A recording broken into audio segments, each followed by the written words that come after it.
Bapak Ibu yang dimuliakan Allah Subhanahu wa taala, di antara yang memecah belah kita adalah dua, fitnah dan fitri. Mohon maaf Ibu Fitri kalau ada kesamaan nama.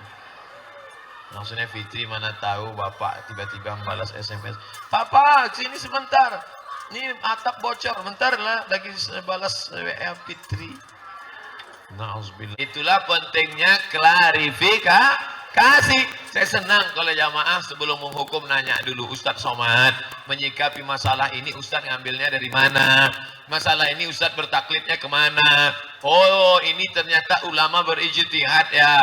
Kalau begitu saya amat sangat mohon maaf. Jangan menjudge langsung. Nahnu, kita ini siapa? Kita ini duat. Kita ini ngajak orang ke jalan Allah. Kita ini bukan qudat, hakim. Kita ini mengajak orang, ud'u ila sabili rabbik, ajaklah orang ke jalan Allah bil hikmah, dengan kata-kata yang santun, wal mau'izatil hasanah, suri tauladan yang baik.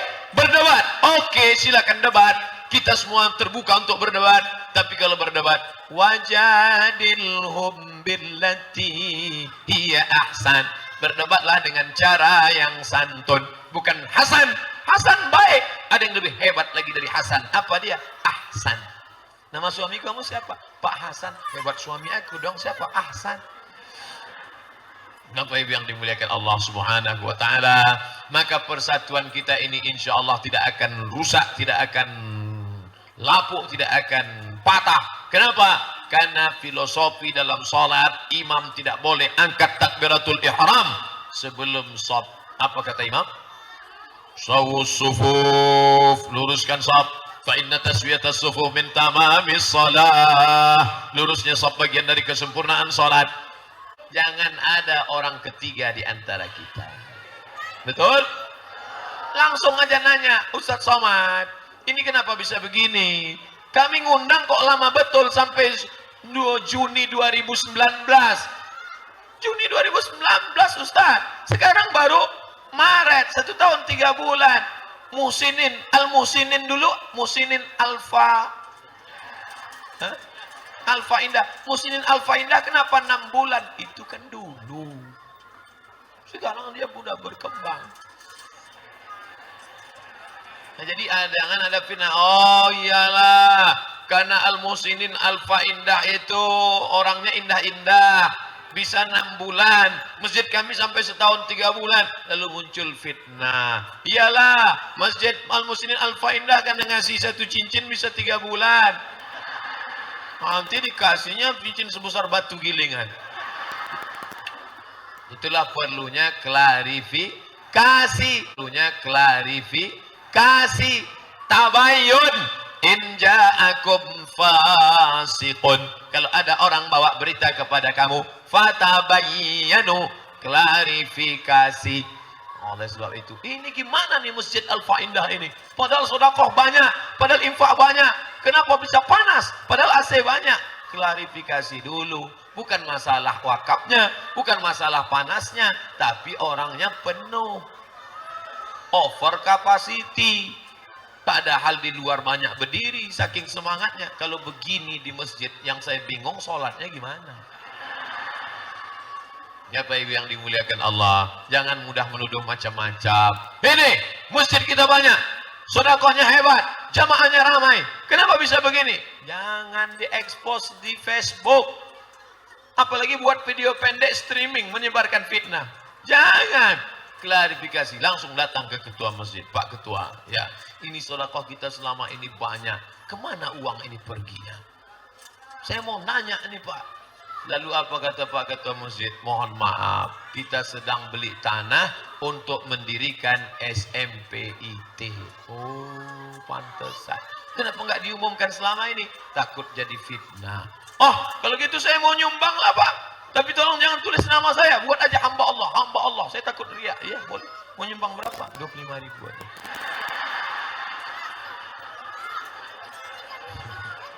La ilaha illallah Muhammad Rasulullah.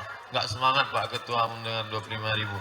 Ini dia Pak, tipis. Begitu dibuka 25.000 dolar Singapura. Masya Allah. Ini Pak, ini amplopnya, tolong ini tulis ya. Isinya mana? Nah, ini secara simbolis aja dulu Pak. Nanti cair proyek saya, insya Allah saya kirimkan. Kalau ada yang model begini kita doakan semoga lancar dan cair insya Allah. Ini Allah. Oleh sebab itu maka persatuan kita akan selamat. Pertama, persatuan jaga. Jangankan persatuan antara jamaah, persatuan ibu dan bapak pun bisa rusak gara-gara isu.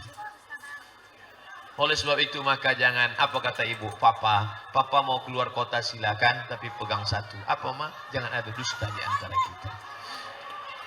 Begitu. Dan yang satu lagi mah kata si papa, apa dia? Jangan ada password HP di antara kita. Nah, oleh sebab itu yang pertama harus ada klarifikasi, jangan ada isu. Yang kedua, ya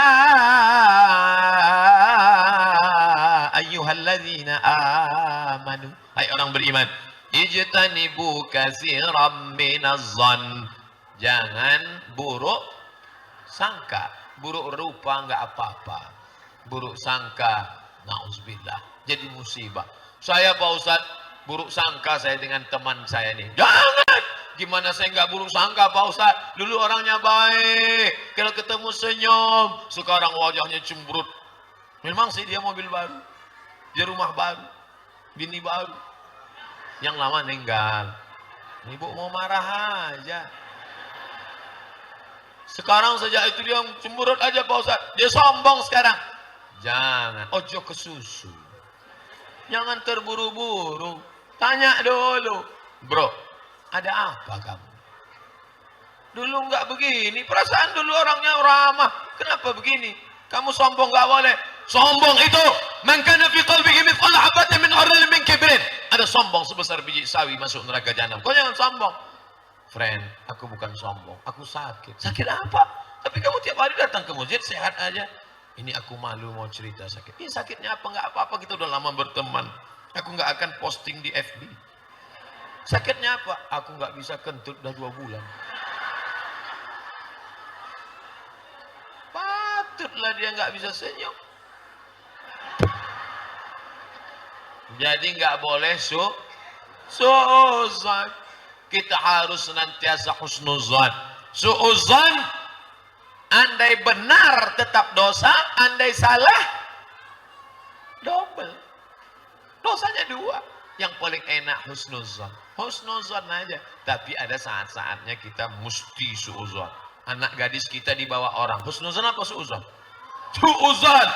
Pak, anak bapak tadi dibawa orang, saya lihat tadi dibawa. Enggak apa-apa, kita harus husnuzan.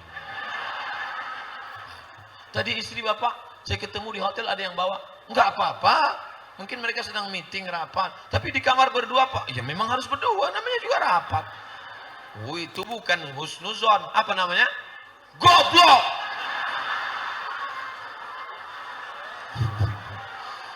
Maka sebab itu ini mesti ada. Yang pertama, klarifikasi. Yang kedua, jangan suuzon. Yang ketiga, ghamtun nas, jangan menyepelekan orang. Tak boleh. Mau dia orang Jawa, mau dia orang Sunda, mau dia orang Batak, mau dia orang Arab. Yang ini Arab Pak Ustadz, yang ini Arab cemas. Yang ini Arab maklum.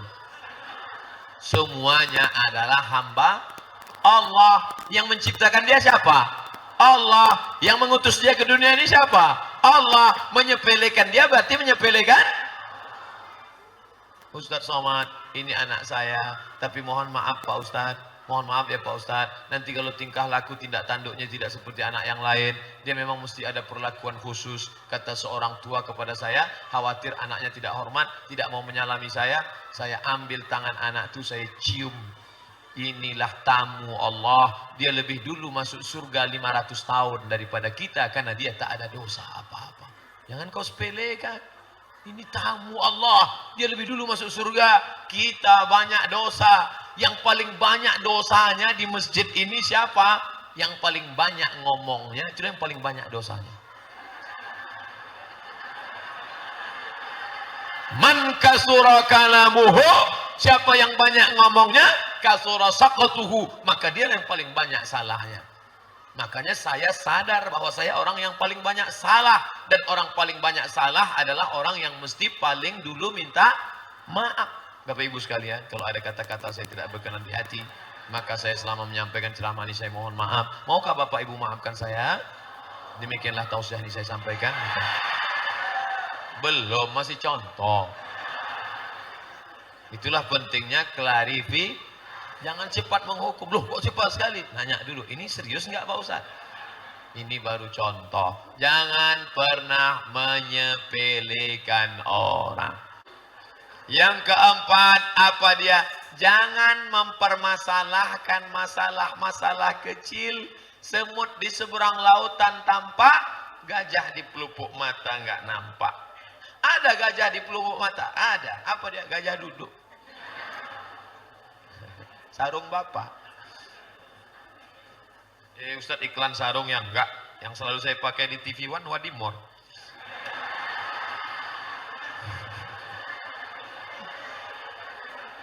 Nah, sampai mana tadi kok bisa hilang? Jangan mempermasalahkan yang enggak masalah.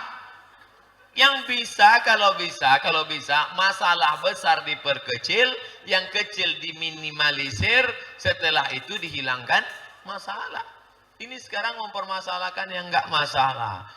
Ribut antara pengurus masjid dengan ketua masjid, dengan anggota jamaah, masalah kunut. La ilaha illallah Muhammad Rasulullah. Masjid dekat rumah saya pakai kunut. Kenapa pakai kunut? Imamnya saya. Saya ketua masjid. Saya angkat 2 imam. Kamu imam harus pakai kunut. Karena masjid ini dari dulu masjid bermazhab Syafi'i.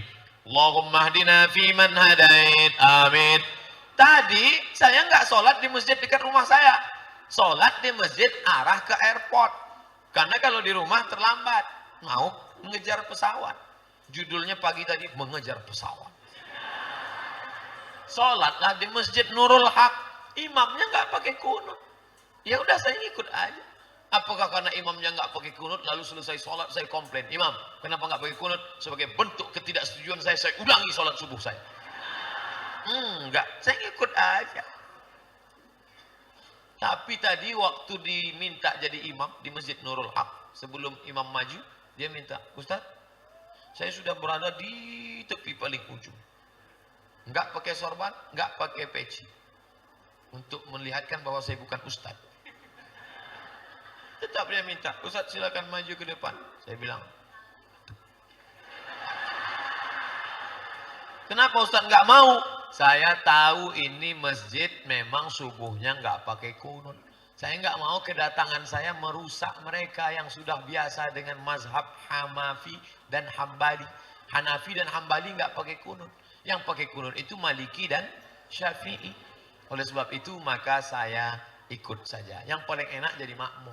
Paling enak jadi makmum. Imam tegak, kita tegak. Imam rukuk, kita rukuk. Imam sujud, kita sujud. Imam baca kunut, kita baca kunut. Imam nggak pakai kunut, ya nggak usah pakai kunut. Imam salam, ya salam jangan terus. Paling enak. Ju'ilal imamu liyutamma bih. Tapi kalau imam baca kunut, saya baca kunut. Allahumma hdina fi man hadait. Angkat tangan, ucapkan amin. Amin. Wa'afina fi man afait. Amin. Wa tawallana fi man tawallait. Amin. Wa barik lana fi ma a'tait. Amin. Wa qina bi rahmatika syarra ma qadait. Amin. Cuma 5 yang diaminkan. Sisanya baca sendiri. Fa innaka taqdi wa la yaqdu 'alaik wa innahu la yadhillu man walait wa la ya'zu man 'alait tabarakta rabbana wa ta'ala falakal hamdu 'ala ma qadait. Bagi yang hafal, yang enggak hafal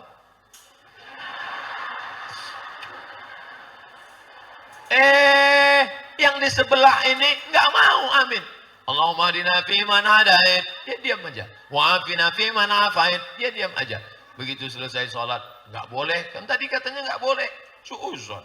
Tanya, klarifikasi. Bro, boleh nanya? Iya. Kamu tadi kok nggak mau nyebut amin?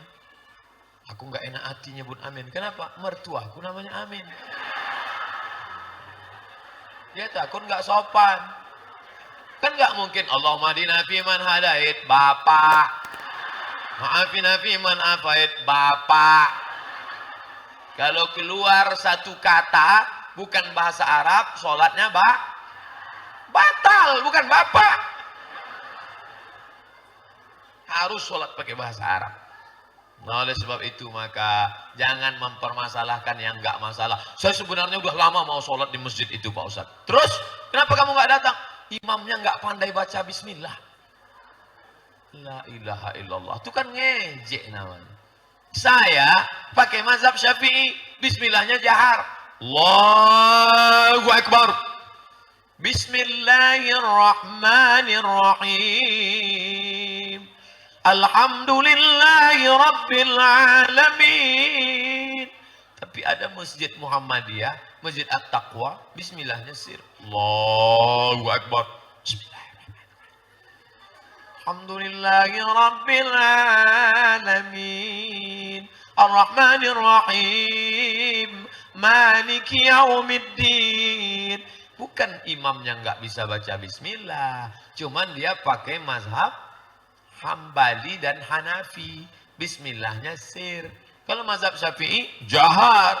Kalau Hanafi dengan Hambali, sir. Kalau Maliki, nggak baca bismillah sama sekali. Allahu Akbar. Alhamdulillahi Rabbil Alamin. Itu 4 mazhab. Tapi semuanya sepakat, Hanafi, Maliki, Syafi'i, Hambali, keempat mazhab ini sepakat baca Fatihah. Enggak ada imam yang langsung Allahu Akbar, Qul huwallahu ahad, Allahu samad. Andai ada, selesai sholat kita tetap nanya, Pak Imam, ya tadi kok nggak baca Fatihah? Kata dia, gua grogi. Jangan kita katakan, kenapa jadi nggak baca Fatihah? Mungkin mazhab kelima. Nggak bisa. Jadi jangan pernah mempermasalahkan yang nggak masalah. Saya sebenarnya mau sholat di Masjid Al-Muhsinin Alfa Indah itu. Terus kenapa nggak pernah ke masjid? Mata saya terganggu. Terganggu dengan apa? Terganggu dengan telunjuk jamaahnya. Ada yang gini-gini, ada yang gini-gini, ada yang gini-gini. Makanya belajar fikih perbandingan mazhab. 3 jari ditekuk, yang satu di ujung. Letakkan ujung jari ke ujung jari. Ini maksudnya. Bukan ini. Ujung jari ke ujung jari. Kalau ada ustadz yang ngomong, letakkan ujung jari ke pangkal jari. Ini maksudnya. Pangkal jari sini. Kalau ujung jari ini. Gini boleh, gini boleh. Telunjuk turun. At-tahiyatul mubarakatuh salawatut thayyibatu lillah. Assalamu alayka ayuhan nabiyyu wa rahmatullahi wa barakatuh. Wassalamu alayna wa ala ibadillahi salihin. Telunjuk diangkat pada lafaz Allah. Itu mazhab Syafi'i yang saya pakai. Asyhadu an la ilaha illallah. Syafi'i. Kalau Hanafi, la baru diangkat. Allah turun. Asyhadu an la ilaha illallah. Itu Hanafi. Kalau Hambali, setiap lafaz Allah naik. At-tahiyatul barakatuh salawatut thayyibatu lillah. Assalamualaikum ayuhan nabiyyu wa rahmatullah. Assalamu alayna wa ala ibadillah. Asyhadu an la ilaha illallah. Kalau Maliki, dari awal sampai akhir bergerak. At-tahiyatul barakatuh salawatut thayyibatu lillah. Jadi enggak usah dipermasalahkan. La tatajawaz basaruhu isba'ahu. Mata melihat ujung telunjuk. Yang dilihat itu ujung telunjuk. Tadi mata lihat tempat sujud, tapi ketika tasyahud lihat ujung telunjuk. Yang dilihat itu telunjuk kita, bukan telunjuk orang. Ini banyak yang sholat lihat telunjuk.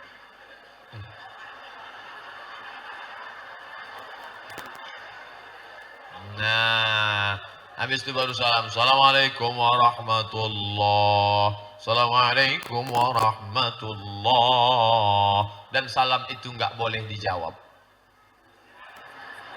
Nanti kayak Assalamualaikum warahmatullahi. Waalaikumsalam Ustaz. Terlalu ramah.